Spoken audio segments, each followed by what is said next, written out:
Look at this old hag with the cane, probably faking it for sympathy. Hey grandma. Smile for TikTok. The cruel, cackling voice cut through the stale air of the waiting room like a razor blade. It wasn't loud enough to cause a stir among the dozens of people waiting for their number to be called at the Department of Motor Vehicles.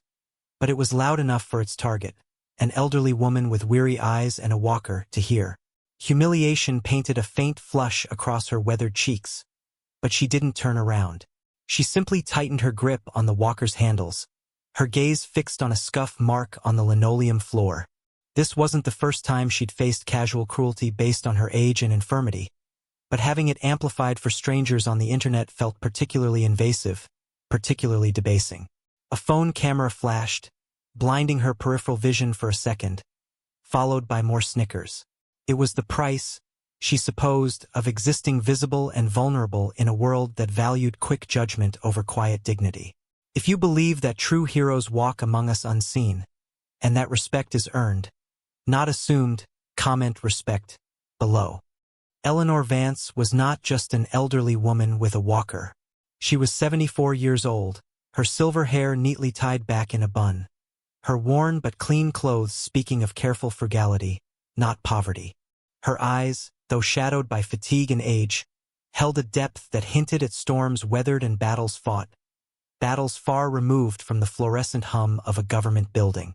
A prominent limp was a constant companion, a legacy of shrapnel that had found its home decades ago. Her left hand was partially disfigured, the fingers curled and stiffened, unable to straighten fully, another souvenir from a place where the ground itself seemed to explode. These were the physical markers of a life lived in service, though you wouldn't know it looking at her now, patiently waiting her turn for a simple driver's license renewal. She hadn't driven in years, not since the tremors had worsened, but having the license felt like holding onto a last shred of independence, a small defiance against the slow erosion of time and injury. Her quiet demeanor, her refusal to make eye contact or draw attention, often led others to dismiss her, to see only the frailty, not the fortitude. She was a ghost in the machine of daily life, overlooked, underestimated, and, as the TikTokers proved, easy prey for casual malice. The group of teenagers, 3 boys and a girl, likely not yet 20, were oblivious to the weight of history in Eleanor's posture. They were loud, restless, glued to their phones, their attention spans measured in seconds. They were chasing likes, virality, the fleeting validation of strangers online. When they spotted Eleanor, sitting alone, her disability visible, they saw not a person, but content. An opportunity for a prank, a candid reaction video, something edgy and shareable. They started subtly, pointing and whispering, then grew bolder. They edged closer, phones out, recording openly. Look at her. She's like, totally spaced out. One of the boys giggled, narrating for his phone. Probably can't even remember her name. Hey, Grandma, what's your name? Bet you forgot, huh? Eleanor flinched but remained silent. The girl piped up, yeah, and that walker, is that like antique? You need a upgrade, boomer. Their voices were loud enough now that a few heads turned in the waiting room, but most people quickly averted their gaze, pretending to be engrossed in their own phones or paperwork. The DMV staff behind the counter, busy processing applications, seemed not to notice, or perhaps chose not to. It was easier to ignore the low-level disruption than to confront it. This passive indifference felt almost as cold as the direct ridicule. One of the boys, the one who first spoke, crouched down slightly to get a better angle, bringing the phone right into Eleanor's personal space. Seriously though, what's wrong with your hand? Looks gnarly. Did you, try to fight a blender?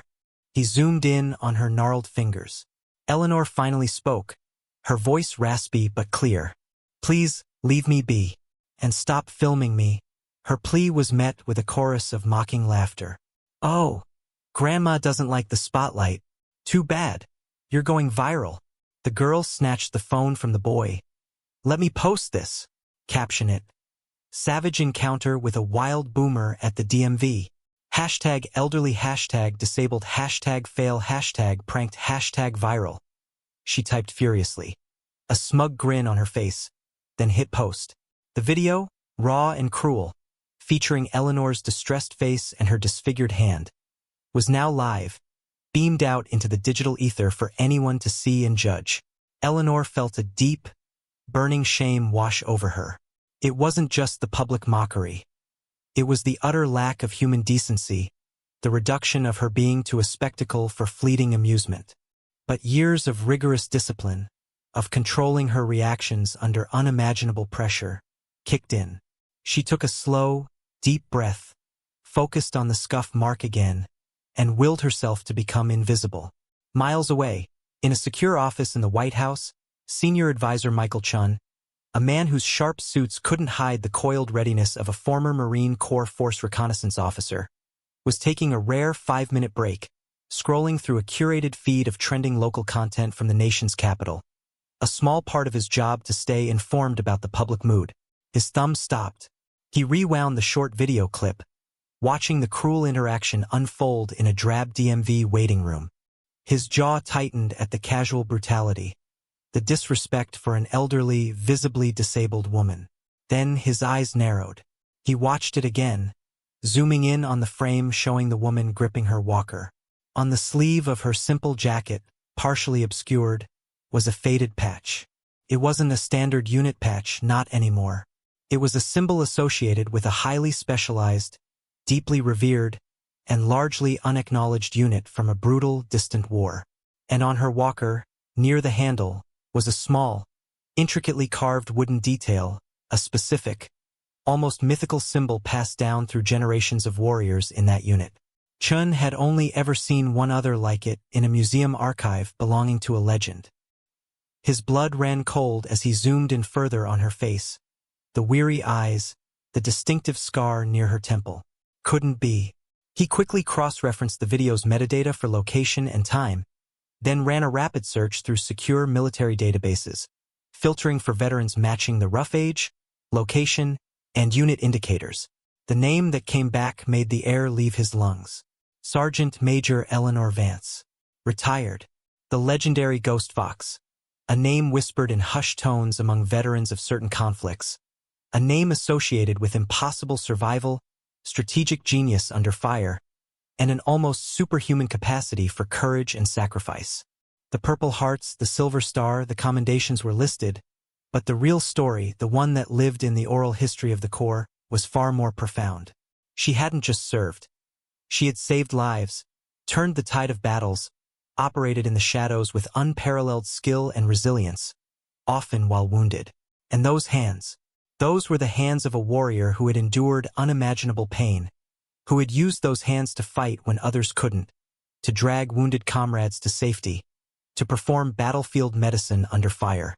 The video, showing her being mocked for the very wounds she sustained defending the freedoms these teenagers took for granted, was an abomination. Rage, cold and pure, surged through Chun. He knew instinctively that this wasn't just a local incident. This was an insult to everything he and his commander-in-chief stood for. He didn't hesitate. He picked up the secure line to the Oval Office. "Mr. President," he said, his voice taut with urgency, skipping all protocol. "You need to see this, right now. It's about Sergeant Major Vance." 37 minutes later, the mundane routine of the DMV waiting room was shattered. A distant siren grew rapidly in intensity, followed by another and another. People looked up, confused, then anxious. Outside, the Whale peaked as a motorcade. Sleek black SUVs and a large presidential limousine converged on the building with startling speed. Tires squealed as they stopped abruptly at the entrance. Uniformed Secret Service agents, faces grim and focused, swarmed out, fanning out to secure the perimeter and the building entrance. Their movements were practiced, efficient, and utterly overwhelming. Confusion rippled through the waiting room. What was happening? Was it a drill? An emergency? Before anyone could process the unfolding scene, the rear door of the limousine opened, and out stepped the President of the United States. He wasn't smiling, wasn't waving. His face was set in a hard line, his eyes scanning the interior of the DMV with an intensity that felt palpable even at a distance. Two Secret Service agents moved immediately to his side, their hands hovering near their jackets, but the president didn't pause. He walked with purpose, pushing past stunned DMV security and bewildered staff who stammered greetings that died on their lips. He wasn't here for them. He was here for one person. His eyes swept over the rows of chairs, past the confused faces, until they landed on the slight figure sitting quietly, still focused on the floor, trying to disappear. The young people who had filmed her were now gaping at the spectacle of the presidential arrival. Phones back out, their earlier bravado replaced by stunned silence and wide eyes. They had no idea this was about them. The president walked directly towards Eleanor Vance. The entire room fell silent, every eye fixed on the commander-in-chief as he approached the unassuming elderly woman with a walker. He reached her chair, and in a gesture that astonished everyone present, he knelt down beside her, bringing himself to her level. His movement was fluid, respectful, bypassing the walker to gently take her uninjured hand in his. "Sergeant Major Vance," he said, his voice carrying just enough to cut through the stunned silence, rich with a profound respect that resonated through the room. "It is profoundly humbling to see you again, and I apologize, truly, for the circumstances under which we meet." Eleanor's head snapped up, her eyes meeting his. For a fleeting second, confusion warred with recognition, then surprise, and finally, a flicker of that old warrior's light returned to her gaze. Mr. President?" she whispered, her voice trembling slightly. "Yes, Sergeant Major. It's me." He stood slowly, still holding her hand for a moment longer before releasing it gently. He then turned to face the room, his gaze sweeping over the now terrified teenagers huddled together, their phones forgotten, their faces pale. He looked at the DMV staff, the waiting citizens. His voice, when he spoke again, was stronger, carrying the full weight of his office, yet laced with a deep, controlled anger. "These young people," he said, gesturing towards the bullies, "decided it was amusing to mock and film a disabled veteran, to humiliate her for their fleeting online notoriety." He paused, letting the accusation hang in the air. They saw an old woman with a walker and a bad hand. They saw frailty. They saw weakness. They saw something to ridicule. His gaze fixed on the teenagers, cold and unforgiving. They did not see Sergeant Major Eleanor Vance. He turned back slightly towards Eleanor, placing a protective hand on her shoulder, a gesture of profound respect and solidarity. "Let me tell you who Sergeant Major Eleanor Vance is," he announced to the hushed room. Eleanor Vance served this nation with unparalleled courage and distinction for 30 years. She enlisted during a time when opportunities for women in combat roles were virtually non-existent. Yet she carved a path through sheer grit and exceptional skill. His voice grew stronger, recounting fragments of her legendary service. She served multiple tours in some of the most brutal conflicts this nation has faced. She earned 3 Purple Hearts for wounds sustained in combat wounds she received while saving the lives of her fellow soldiers. He gestured towards her disfigured hand, his voice tinged with emotion. This hand, mocked by these children, was shattered pulling a soldier free from a collapsed building under heavy fire. Her leg, which gives her that limp, took shrapnel from an IED while she was leading a counterinsurgency operation deep behind enemy lines. After her unit commander had been killed, she took command, completed the mission, and ensured every one of her soldiers made it back alive. He recounted another detail, perhaps about the Silver Star action. She earned her Silver Star for single-handedly holding off an enemy advance, wounded and alone, allowing critical reinforcements time to arrive and prevent a strategic defeat. The stories of her bravery are not just military history.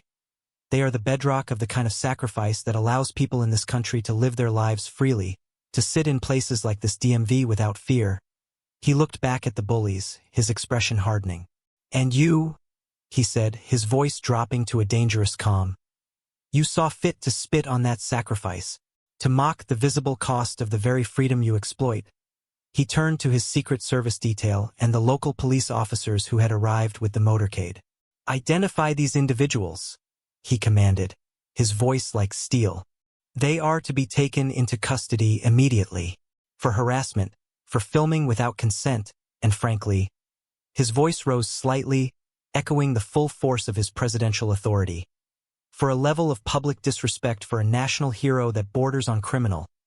He looked directly into the phone one of the terrified teenagers was still clutching, likely live-streaming the entire, horrifying spectacle for them. To anyone watching this, he said, addressing the teenager's online audience directly, know this. The casual cruelty you engage in online has real-world consequences. Mocking our veterans, mocking the disabled, mocking your elders. It is not edgy. It is not cool. It is pathetic. And it will not be tolerated. Your online platforms, your reputations, consider them forfeit. This is not a game. His gaze swept over the DMV staff. And to the employees of this facility, he stated, his tone stern but lacking the raw fury directed at the bullies. While I understand you are busy, your duty is to serve the public, all the public, with respect and dignity. Ignoring acts of harassment against vulnerable citizens is unacceptable. Let this be a harsh lesson. You have a responsibility to see the people before you, not just the paperwork. He turned back to Eleanor, his demeanor shifting back to one of profound respect and warmth. Sergeant Major Vance, he said softly, extending his hand again. Your service is not forgotten. Your sacrifices are not invisible. He helped her gently to her feet. We will ensure your license is renewed today, immediately, with my personal thanks. And beyond that, my staff will be in touch to ensure you and your family have access to every resource, every support. This nation owes you, he paused, then added. It is people like you, Sergeant Major, who remind us what true strength, true honor, and true patriotism look like. Thank you.